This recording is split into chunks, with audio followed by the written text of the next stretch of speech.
Hi, good afternoon. It's Gene from maverickstar Observatory. Before we begin, obviously we're going to talk a little bit about COVID-19 and the latest here, what's taking place in the UK, and then we'll move on to the impact of cosmic rays, mainly for two reasons. From 2017 to 2020, the two main reasons are the low solar output right now. Not only are we at the end of a solar cycle, but we're also moving into a solar minimum for the last 33 years, or the last three solar cycles have all been diminishing over that time. And then, of course, we're in the midst of a magnetic pole reversal, which weakens the magnetosphere and allows more cosmic rays in. So we're going to talk about those, but before we do, big thanks to those that have been supporting us, at the beginning of this year. That's what we need. We need people to take us under their wing and keep funding the observatory, and in turn I'll keep putting the equipment out. Tomorrow, one of our muon detectors guys leaves the UK and is destined for one of our superstars in Canada, and it's really going to be really interested to see what's going on with regards to radiation of on the ground with regards to muons. At least we know that these are secondary collision particles of cosmic rays that have collided with upper atmospheric gases in our upper atmosphere, smashed into more elementary particles like protons, neutrons, muons, etc. And as a result, we want to know what the levels are on the ground, because these do affect us in more than a couple of ways. As you know, if you've been following, they can be affecting us in the cardiac arrhythmic method, or they could also be affecting us in a carcinogenic way. So those are the two main ways that cosmic rays can affect our health, but not just human health. It's every biodiversity on the earth. It's not just human beings, it's everything. So that's why it's important, isn't it, to keep an eye on what's going on with regards to this. Okay, so just briefly want to talk about what's been going on over here in the UK. So you may have heard of the African variant of COVID-19, and also the Brazilian variant of COVID-19. And obviously we've got the standard variant as well, the one that we've been dealing with now here and around the world for the last 12 months or so. Thing is that the government today have announced that for 80,000 residents of the United Kingdom, they're going to knock on the doors and ask them to do a test, so that they can nip this African strain in the bud straight away. And this is on the back of them saying that the AstraZeneca and the Pfizer vaccine are going to cope with these new strains. But my question is, if that's the case, why are you going to such levels of knocking on people's doors trying to get them to have a test to find out whether they've got this African strain? Excuse me. My biggest issue is the government do it to themselves.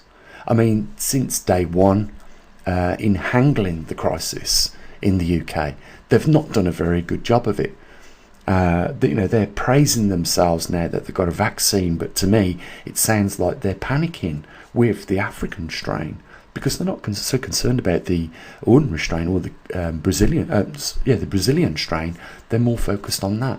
And the reason for that is, I believe, I may be absolutely wrong, I believe that those vaccines aren't covering the African strain, and that's why they're going to that extraordinary step of knocking on 80,000 people's doors over the next couple of days and asking them to do a test, specifically looking for that African strain. I think we've got a big problem on our hands with this. I think that is going to see the death of a lot more people here in the UK if they don't get it under grip straight away. And yet again, guys, they failed to close the borders. They're not children. They have, I believe, an educated background, these people that work for the government and their advisors. They say that they keep liaising with their scientific advisors, and yet they know that more strains, variants of COVID-19 are, affluent and are around, and yet they still leave the borders open. I checked FlightDar yesterday. It's a free app. Anyone that is interested in how much traffic is going on above your head with regards to commercial, military and civilian aircraft, you just look on there and you'll see. And I think in total there was about 6,000 aircraft, some military, some commercial, and some still pedestrian passenger aircraft. So I don't know what the hell's going on. They say the border's closed, yet still lots of aircraft flying around. In fact, why don't I show you? So, as you can see, this is the aircraft across the UK and a part of Europe. It's a great little application. If you're bored and you've got nothing to do during the lockdown, then why not mess about with this program? Because I do sometimes. You can click on any of the aircraft. You can find out where it's going.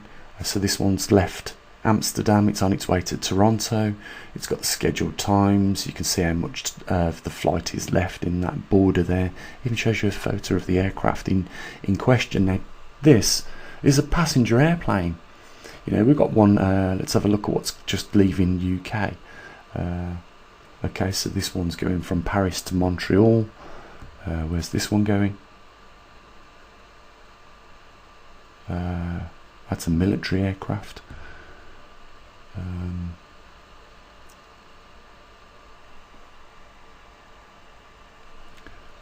Well, you get the general picture. So this one's leaving London, and I think it's on its way to Benguela or whatever that is. I don't know. But yeah, it just shows you though the borders are open. They said they closed the borders. We've got the Brazilian and the African strain of COVID-19 in the United Kingdom, and guess what?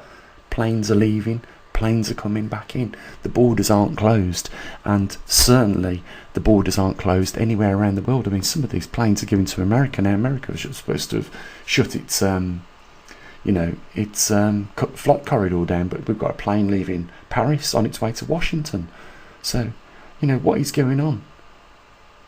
It just, this is what I'm saying. These world governments do themselves no favour. They moan and gripe about alternative media doing a better job of relaying some things to the general public, and when that is the case, they get the knickers in a twist. But it's no wonder. I mean, they're not very clear on anything. They don't keep people informed. It's like a lot of people I've been speaking to here in the UK said they've stopped publishing the daily death rates, and then they started to publish the monthly death rates, and now they're publishing weekly death rates. We're not really getting a grip on, what is the situation. There's there's confusion around everything to do with this. And of course, there was a bit of a cover-up in the mainstream media, not just in the papers, but on the actual news outlets like the BBC and Sky News, with regarding the UK's superhero, Captain Tom. This was the guy that was walking backwards and forwards with his Zimmer frame and managed to raise £30 million for the NHS. I mean, there are things to be said about the NHS, taking £30 million off, and when especially the NHS is funded in any case by the taxpayer. I don't know why Captain Tom give it to the NHS. There was so many charities he could have given that money to. The NHS is publicly funded, and he give it to the NHS. In any case, the point is this: his daughter, about a week ago, said that Captain Tom, who's 100 years old now, by the way, had his injection. It might have been, I'm not sure which one it was, the Pfizer, the AstraZeneca, I'm not sure, about 2 weeks ago, and he's in hospital now with COVID-19. So, and then they're saying he didn't have his vaccine jab until he was in hospital, on the day he arrived in hospital. So there is obviously a bit of a cover-up here, because I don't see that this is protecting everybody like the government are saying. This vaccine is not protecting people like they're saying. What I would like to see is the statistics on how many people so far have had it and how many people have caught COVID-19 after having that vaccine jab, and whether there is a link of having the vaccine jab and catching COVID-19. I'd just like to see those, but these are things that the government aren't publishing, aren't they? You know, you're not going to find them on the ONS report, but yeah, you know, what can I say? What can we say? We're just the public, the door is shut, and the answer's no. And we just get fobbed off, don't we? You know, it's, you know, they treat us like we treat children. We pacify them. Can I have a bag of sweets now, uncle? Well, maybe in a few minutes. And it's a pacification. You know, you haven't said no, you haven't said yes. But, you know, that is an answer that satisfied the child for now. This is what the government do to the general public, and it's pretty insulting.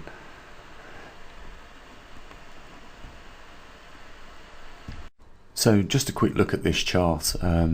It's the Arctic radiation measurements from 2017 vs 2020. And, you know, I was reading the article, and the article was obviously a bit of a clickbait article, because they said it increased from 2017 to 2020 by 12%, as you can see at the top there. But what they didn't say, it is only when you get to an altitude in between 60,000 and 80,000 feet, because if you look at the bottom of the chart, you'll see that there pretty much isn't really much of a marginable difference. They was putting down the reason for this is that we're at the end of a ordinary 11-year solar cycle, and you know, that's why we're getting more cosmic rays in. It's about what they're talking about. They didn't mention it, is the heliosphere shrinks when there's low solar output. But our heliosphere has been shrinking for the last 33 years. I mean, I've showed you the chart where we can see the last 3 solar cycles dropping off exponentially, almost to zero at this point. Or if there is sunspots, you know, they're very rare. But the point is this: they didn't take into also consideration that the Earth is also experiencing a magnetic pole reversal and has weakened magnetosphere already by around about 20%. But the big issue here is you know, let's look at it for what it is. If you're at an altitude of 60 to 80,000 feet, then yes, you see a 12% increase in cosmic rays. But if you're at somewhere between 2 and 4,000 feet, then obviously the increase is only marginable, probably 1 or 2% if you're lucky. But this could all change, guys, in the next 2.5 years. If our theory is solid, yeah, and we go into a magnetic pole reversal in the next 2.5 years, then the magnetosphere is going to weaken, and we could be seeing an increase of about 60-70% of cosmic rays in our lower surface atmosphere. I'm talking about surface, actually, you know, where we are on the surface of the Earth. We won't have to be at exotic altitudes in order to receive, you know, increased dosages of radiation. But the good thing about this is, first of all, most aircraft fly at around about 40,000 feet, so the levels are still within, you know, tolerable ranges. Our aircraft don't fly at 80,000 feet. So, you know, we're okay. We're not going to be receiving 12% more radiation at that level. And, you know, it's good that we're not receiving an extra 12% more on the surface, because if that was the case, there'd be a lot more people having heart attacks, and then there'd be more people going into hospital with cancer. And, you know, at a time where the hospitals are full already with, you know, COVID cases, that would be, you know, a disaster, wouldn't it, around the world? So, yeah, that's it really, guys. You know, if I come up with anything else over the next couple of days, I might do the Earth Health at a glance tomorrow. I have got a few other jobs I've got to get done. I promised a friend a while back that I'd build him electromagnetic frequency detector. So I'm going to be building that tomorrow. I'm having another hour or so on the muon detector and get a few more components sold onto the PCB board. So we've got one back in stock because one's going out to Canada tomorrow. And if you're interested in the Earth Alpha at a glance, what's going on with your planet with regards to earthquakes, volcanoes, cosmic rays, muons, that sort of thing, then hook up with us tomorrow and we'll get that information to you. Just before I leave, guys, there's a link down there. Let's keep the support going for this observatory. Let's not see this as one of the things that disappears in 2021.